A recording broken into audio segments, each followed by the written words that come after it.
recording contract. You're going to be a rock god. Nobody knows who the Southern bass player is!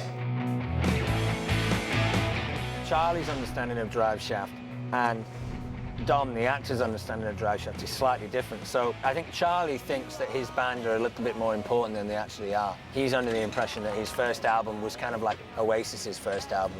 You know, critically acclaimed, didn't sell big numbers, but, you know, in the industry, people gave it respect. What I think Charlie gets confused with is this idea of being on TRL a couple of times in America and maybe being in the top 20 and having a little run of things over a summer. He thought that, you know, they were turning into the new Radiohead or the new Oasis or the new Verve, whereas they're actually probably more of a one-hit wonder than he would like to admit.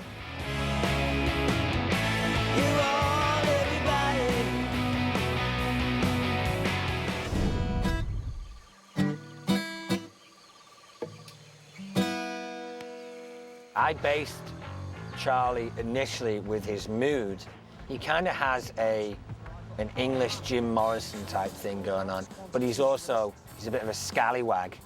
Someone who's a bit rough around the edges, he's a bit naughty, you know, might not shower too often, may kind of steal your food if you're not watching. Absolutely. How Dom felt about the band. You know, they really weren't too much of an important band. They really hadn't done anything. They kind of had delusions of grandeur. Have some champagne, Chuck. You deserved it. I've got a beer. I think Charlie is the most artistic in the band. He's the guy who writes the songs. He's the guy who wants to go somewhere. What the hell was that? Another kick-ass show. You were bloody brilliant. I sing the chorus to You All Everybody. Oh, yeah. Sorry. It's like... His brother Liam is more into getting the girls and getting enough money to fuel his drug habit and having fun and, you know, just trying to run it out as best he can. You ever heard of drive shaft? You all, everybody! You all, everybody! We knew that we were going to have that song that Charlie's character was singing, the Drive Shaft song, and we had no idea what it was, and it was something we thought we'd write. We were talking to Dom about possibly coming up with a song. JJ and Damon actually said to me that if I wanted to write a song, they would consider it. So myself and my friend Shocks in LA actually wrote a song which was called Photos and Plans, which we played for them, and they liked. Didn't actually make it into the show. Years ago, Matt Reeves, who's one of our oldest friends, had been watching an episode, I believe, of Phil Donahue, just so you understand how many years ago. Where this woman basically stood up in the audience, and I can't remember exactly what she said, but she said, it's like, you all, everybody, acting like it's the stupid people wearing expensive clothes. We'd be sitting in, they call it Video Village, where all the monitors are and where we spend a good portion of our day, where we hang out in between everything getting set up.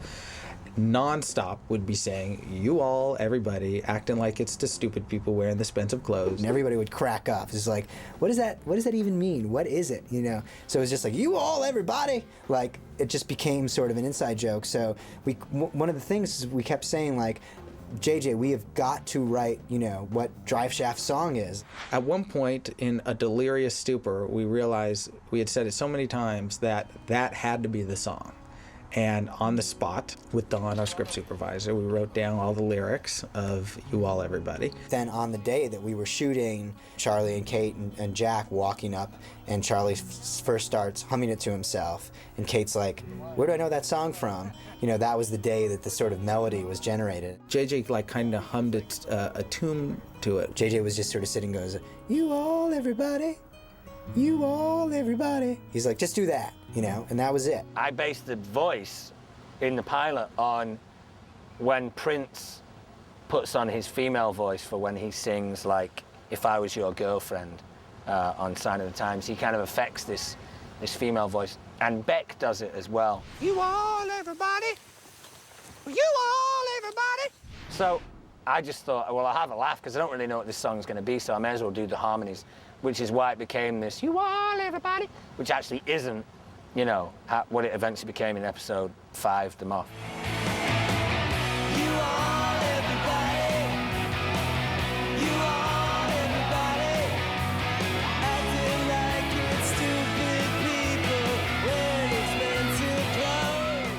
But we just took the exact lyrics from that talk show and turned it into a song. We gave it over to this songwriter called Jude.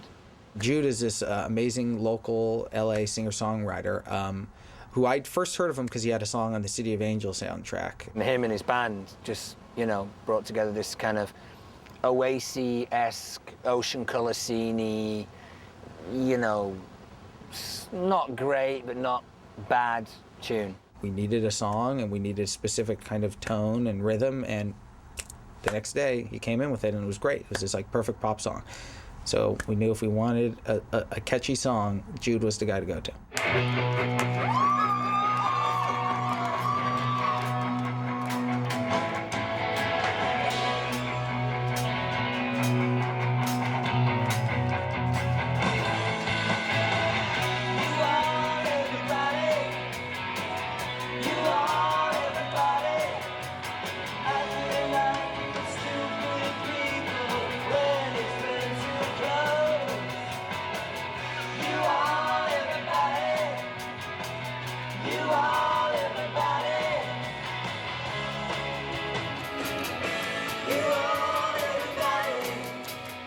Rock and roll, mate. Rock and roll. Like last night, and the night before, and the night before.